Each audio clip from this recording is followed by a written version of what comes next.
Hi, I'm Catrina Demonteverde with IdeateTV, and I'm here with Andrew Cosby. He is a screenwriter, and Yep. you actually just finished up writing Hellboy, the new one, right? Yes, it comes out in April. Wonderful. Can you please tell us more about that?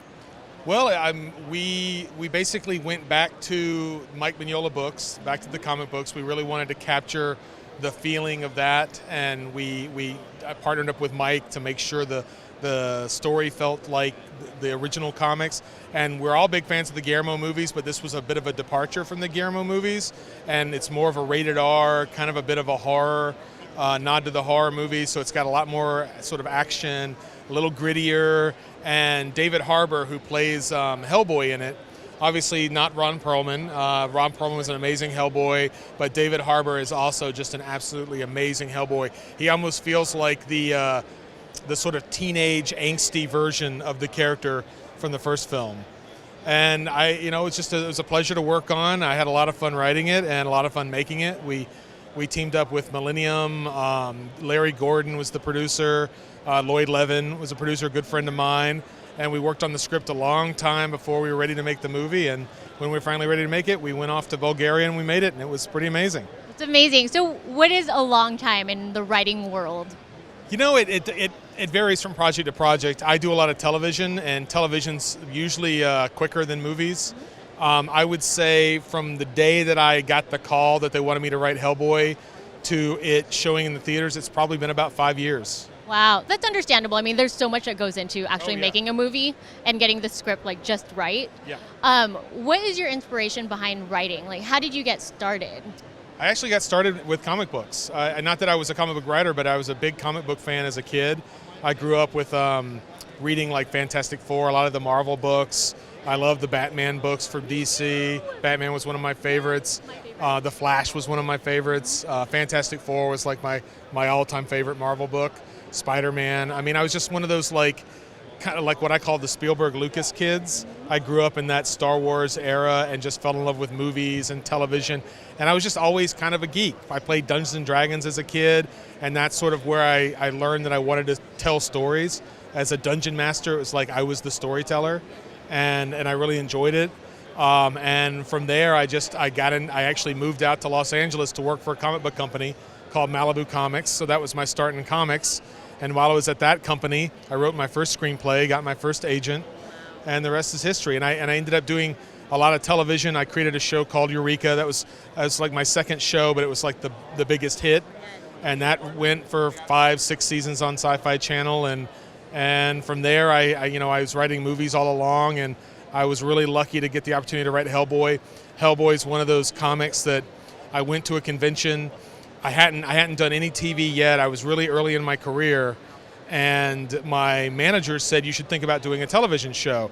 And I said, okay, I'll think about that. I'm actually going down to San Diego Comic-Con, and that'll give me lots of inspiration. And while I was at that convention, I found Hellboy, and I knew I wanted to do a supernatural detective. So I came back and I pitched a supernatural detective series. That went to pilot, went to series, and became my first show. It's called Haunted. It was with Matthew Fox.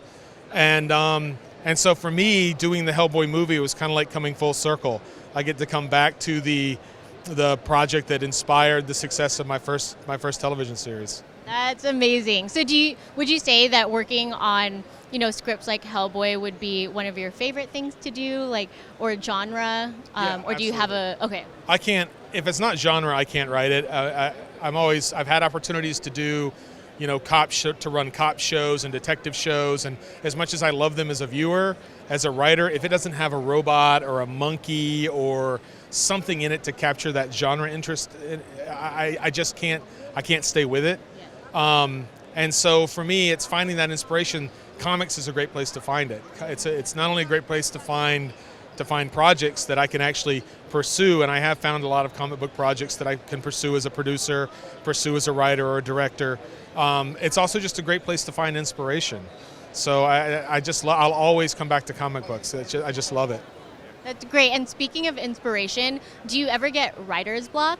And if and when you do, what is your creative process? Do you have a special room that you have to go to get the creativity back? Is there something that you eat to make you have that juice flow back? Do you ever have writer's block? I have, I guess, a version of writer's block. I'm kind of not a big believer in writer's block because I think you just have to write, and when you feel like you're not inspired, you just have to keep writing and push through it.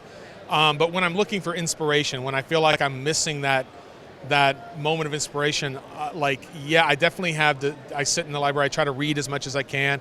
I think for all you writers out there, you can't write unless you're an avid reader. You just can't. You have to read everybody, every book, all you can. That's the easiest way to broaden your horizons as a writer.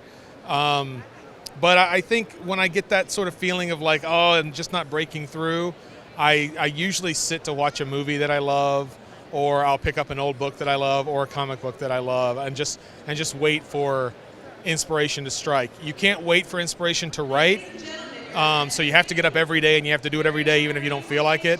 But when I'm in desperate need of that big idea, I usually turn to this kind of thing. I especially love fantasy. It's one of the reasons I'm here at the Stranger Comics booth today. Is fantasy is one of my favorite genres, and I love reading fantasy. I love looking at. One of my favorite things to do is to go online and look at fantasy concept art. It just really inspires me.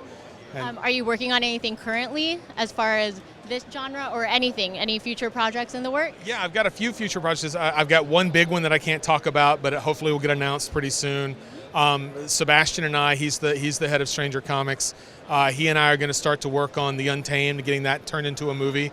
We've already got a great first draft of the script, and it's just now a matter of kind of putting that together. I have a film production company called Two Rams Entertainment, and we're now starting to get involved with a lot of elevated genre pictures that are in that sort of lower budget range, that sort of $25 million and lower range.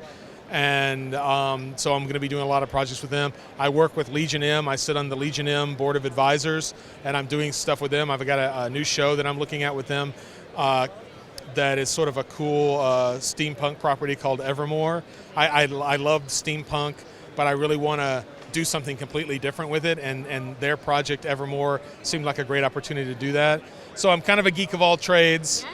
And I really wish I could talk about it. It's actually a show that I'm getting ready to do next, but I just can't talk about it yet. Don't worry, we'll look out for it. Okay. And we actually did speak to Legion M. Jeff Aniston had mentioned Evermore, so that's amazing. I love that there's that collaboration. Those are great guys. Yeah. I love the Legion M guys. It's just cool because they're kind of the first fan-built company, and they're allowing fans to come in and take part in the creative process as opposed to just being the consumers of the finished product. And there's so much magic to be had in this industry behind the scenes, whether it be comics or film or television or you name it. I just love that Legion M is inviting people into that process and offering them the opportunity to take part at a much earlier stage than fans normally get to take part. And none of us would be doing this if it weren't for fans. Yeah. I always tell people, I get paid by the studio or I get paid by the executives, but I'm actually working for the fans. The fans are my boss because they're the ones at the end of the day that decide whether or not a movie's going to be a hit or a TV show is going to stay on the air. So they're the boss. Very true. Well, it was a pleasure talking to you. Thank you so much for your time, Andrew. Yeah, thank you very much. Thank you.